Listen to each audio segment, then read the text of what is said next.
नमस्कार दोस्तों, स्वागत करता हूँ आप सभी का हमारे चैनल में। तो आज मैं बात करने वाला हूँ 5 ऐसे लॉन्ग टर्म इन्वेस्टमेंट के बारे में जो कि अच्छा खासा रिटर्न ला के दे रहे हैं। कौन कौन से वो स्टॉक्स हैं, चलिए जानते हैं। वीडियो के आगे बढ़ने से पहले आप सभी से एक छोटी सी रिक्वेस्ट करता हूँ कि आप लोग चैनल को सब्सक्राइब जरूर से कर लीजिएगा और वीडियो को लाइक कर लीजिएगा। तो चलिए कौन कौन से वो स्टॉक्स है इसके बारे में अच्छे से जानते हैं। और हाँ, जब भी आप इन्वेस्टमेंट करने जाइए तो आप अपना खुद की एक बार रिसर्च जरूर से कर लीजिएगा, उसके बाद ही आप अपना इन्वेस्टमेंट करने की सोच सकते हैं। तो चलिए शुरू करते हैं। तो दोस्तों, सबसे पहला स्टॉक है जो कि है ICICI AMC। या AMC का मतलब क्या होता है आपको बता देता हूँ कि एसेट मैनेजमेंट कंपनीज होती हैं, यानी कि जो आप कंपनीज को पे करते हो, जस्ट लाइक आप SIP के थ्रू। तो वो कंपनी क्या करती है कि SIP को और दूसरे कंपनीज में इन्वेस्ट करती है एज ए म्यूचुअल फंड के थ्रू। तो ऐसी कंपनीज रहती हैं यानी कि आपके एसेट को मैनेजमेंट करती है। अभी जो इंडिया में यानी कि भारत में अभी करोड़ों लोग SIP कर रहे हैं। हर इन्वेस्टर्स नए नए म्यूचुअल फंड से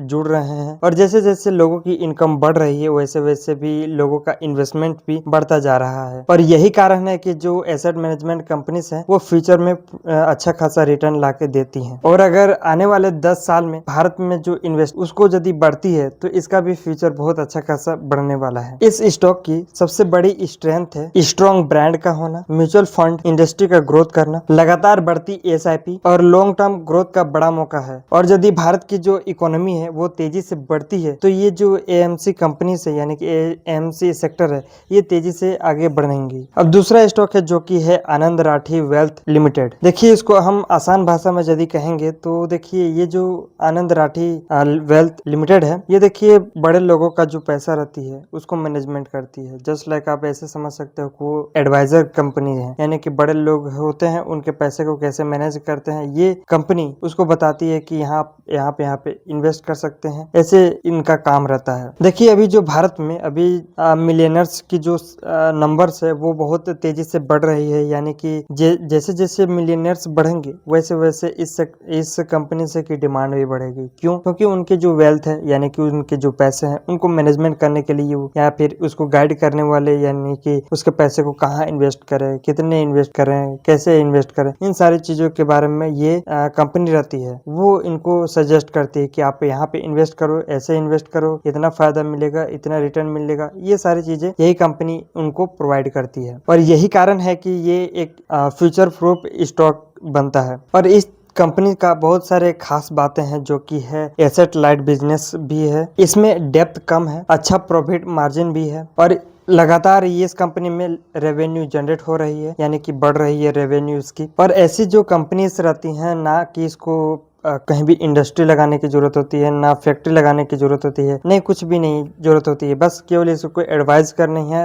बड़े बड़े लोगों को, मिलियनर्स को, बिलियनर्स को, ताकि ये अच्छा खासा और उनसे पैसे जनरेट कर सके। इस कंपनी का यही एक फायदा होता है, ना कि इंडस्ट्री लगा के दूसरों को काम और क्या है कि मिलियनर्स लोगों को पैसा बढ़ाओ, बस यही काम रहता है ज्यादा से अधिकतर। मान लीजिए यदि आने वाले सालों में भारत की जो वेल्थ है यानी कि करोड़पति की जो संख्या है वो बढ़ती है तो इसकी जो डिमांड है वो भी बढ़ने की उम्मीद बहुत ज्यादा चांसेस बनती है। तो दोस्तों, अब हम लोग बात करते हैं तीसरे स्टॉक के बारे में जो कि है इमेभी फोटोवोल्टिक पावर लिमिटेड के बारे में। तो दोस्तों, ये जो कंपनी है ये खासकर आपका रिन्यूएबल एनर्जी सेक्टर में काम करती है, यानी कि आप बोल सकते हैं बहुत सारे ग्लोबल में, यानी कि अभी ग्लोबल में रिन्यूएबल एनर्जी सेक्टर का तेजी से बूम देखा जा रहा है। तो जिसके कारण ये है कि इसकी डिमांड बढ़ेगी। अभी भारत की जो सरकार है अभी तो क्या है कि उसमें सोलर पैनल की जो डिमांड है उसमें मेगावाट्स से रिलेटेड बहुत सारे सोलर को लगाना होता है, उनको इंस्टॉल करना होता है, मेगावाट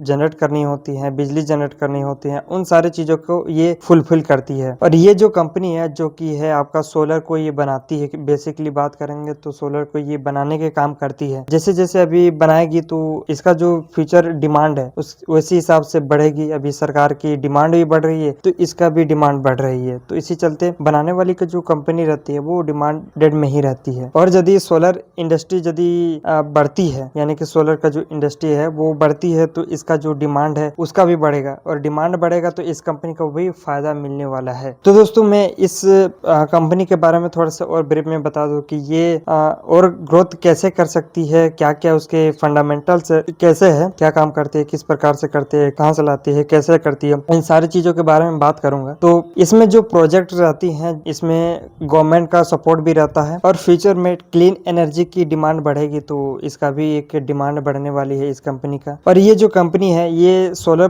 पैनल्स बनाने में ये अच्छा खासा ग्रोथ कर रही है। और इस कंपनी की सबसे खास बात ये है कि ये इंपोर्ट पे कम निर्भर है, मतलब कि ये इंपोर्ट कम करता है, एक्सपोर्ट ज्यादा करने की कोशिश करती है। तो देखिए ये जो कंपनी है ये मान लीजिए यदि और अपनी पावर को बढ़ाती है यानी कि और प्रोड्यूस करती है, यानी कि ज्यादा से ज्यादा प्रोड्यूस करती है, तो इसका जो लॉन्ग टर्म वाले के लिए है ये अच्छा खासा और रिटर्न ला के दे सकती है, यानी कि एक अच्छा खासा परफॉर्मेंस ला के दे सकती है लोगों के लिए। तो दोस्तों अब हम लोग बात करते हैं चौथे स्टॉक के बारे में जो कि है पॉलीकैब इंडिया लिमिटेड के बारे में। तो दोस्तों ये जो कंपनी है ये पहले वायर या फिर आपका केबल्स बनाने के काम करती थी, लेकिन अब क्या है कि ये इलेक्ट्रॉनिक्स प्रोडक्ट्स भी बनाती है। जस्ट लाइक आप समझ सकते हो एलईडी बनाती है, फैन बनाती है, या फिर आप स्विचेस जितने भी सारे देखते हो इन सारी चीजों का काम ये करती है। और अभी जो भारत में अभी इंफ्रास्ट्रक्चर बहुत तेजी से बूम कर रही है तो उसका इंफ्रास्ट्रक्चर में बहुत सारे ऐसे इलेक्ट्रॉनिक डिवाइस की जरूरत पड़ती है। जस्ट लाइक आप समझ सकते हो वायर कैसे करते हैं वहाँ पे देख ही रहे हो, उसी हिसाब से उसकी भी डिमांड ज्यादा से ज्यादा होने वाली है। तो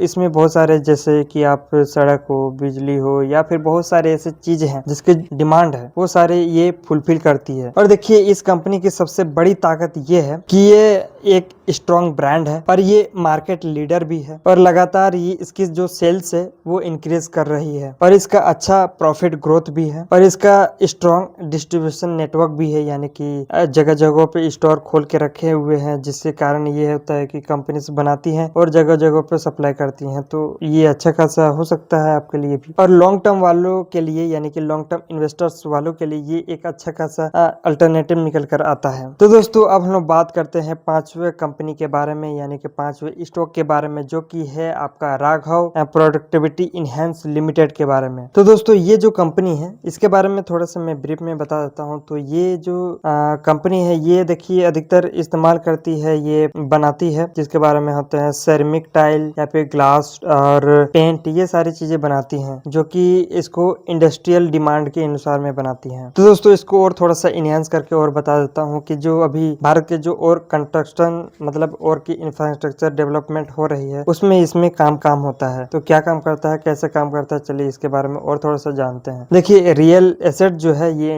यानी कि आप जमीन हो या फिर उसमें घर बनाना हो, इन सारी चीजों पे इसका काम रहती है। और टाइल इंडस्ट्री भी लगातार तेजी से बढ़ रही है और इन सभी इंडस्ट्रीज को क्वार्टर्स की डिमांड बढ़ रही है और यदि कंस्ट्रक्शन इंडस्ट्री यदि बढ़ती है तो इस कंपनी का भी डिमांड बढ़ने वाली है। तो दोस्तों इस कंपनी की एक खास बात भी है जो कि है एक्सपोर्ट बिजनेस का होना, नीश मार्केट का होना और इसकी लगातार बढ़ती डिमांड को देखना होता है कि कितना ग्रोथ कर रहा है कितना नहीं। और इस कंपनी का इंटरनेशनल प्रेजेंस भी है। और देखिए ऐसी जो कंपनीज रहती हैं ये लगातार ग्रोथ कर रही है तो आने वाले दिनों में ये अच्छा खासा एक अल्टरनेटिव बन सकता है। तो यहाँ पे इवन मैं और जानकारी देता हूँ कि देखिए जब भी आप इन्वेस्टमेंट करने जाइए तो मैं ये नहीं कहता कि आप खुद से मेरे ही बलबूते पे आप इन्वेस्टमेंट कीजिए, नहीं, मैं बिल्कुल ये नहीं कहता। आप खुद की अपनी रिसर्च जरूर कर लीजिएगा, अच्छे से एक बार जान लीजिएगा, परख लीजिएगा, उसके बाद से आप अपना इन्वेस्टमेंट करने के बारे में सोच सकते हैं। मैं हर बार यही कहता हूँ आपको, एक डिस्क्लेमर ही समझ लीजिए आप इसको। तो दोस्तों लॉन्ग टर्म में आप किन बातों का ध्यान रख सकते हो? पहला ये है कि कभी भी अपना पैसा है वो एक साथ पूरा इन्वेस्टमेंट मत कीजिए। दूसरा ये है कि आप एसआईपी फॉर्म में स्टेप बाय स्टेप आप इन्वेस्टमेंट करने के बारे में सोच सकते हैं। और तीसरा चीज ये है कि कंपनी का बिजनेस के बारे में जाने, यानी कि कंपनी क्या करती है, कैसे करती है, कहाँ से पैसा लाती है, कितना कर्ज है, ये सारी चीजों पे उसका जानकारी होना चाहिए आपको। और चौथा चीज ये है कि मार्केट यदि डाउन चली जाती है तो आप घबरा कर बेचे नहीं, उसको लॉन्ग टर्म के लिए छोड़ दें, उसको रखने दें, वो अपना समय अपना काम करेगी तो वो उसको कोई जरूरत नहीं है आपको निकालने की, तो आप आराम से उसको छोड़ के रखें। और पांचवा ये है कि हमेशा आप 5 या 10 साल का ईयर चुने कि यहाँ 5 या 10 साल के लिए इस पैसे को मैं बिल्कुल भी नहीं छूंगा। ऐसा करके आप अपना छोड़ दीजिए उसको, वो अपना काम करेगा और आपको शायद हो सकता है कि मल्टीबैगर हो सकती है आपको ये पैसा। तो दोस्तों हमेशा एक बात हमेशा आप याद रखिएगा कि पैसा जो है वो ट्रेडिंग से नहीं बनता है, वो आपका पेशेंस से बनता है। तो दोस्तों आई होप ये जानकारी आपको पसंद आई है। पसंद आई तो वीडियो को लाइक, चैनल को सब्सक्राइब जरूर से कर लीजिएगा। मिलते मिलते हैं नेक्स्ट वीडियो में नेक्स्ट टॉपिक के साथ। तब तक के लिए धन्यवाद। और हाँ, कमेंट में आप लोग जरूर बताइए कि ये वीडियो आपको कैसे लगी। बहुत दिनों के बाद में आया हूँ लाइव, क्योंकि मेरा एग्जाम था और एग्जाम था यूनिवर्सिटी का, हर 2-3 महीना के अंदर ही ले लेता, तो फिर मैं और कुछ कर नहीं पाता हूँ, क्योंकि अब सेमेस्टर को भी कंप्लीट करना होता है, तो इसी चलते अब नहीं कर पाता हूँ उतना।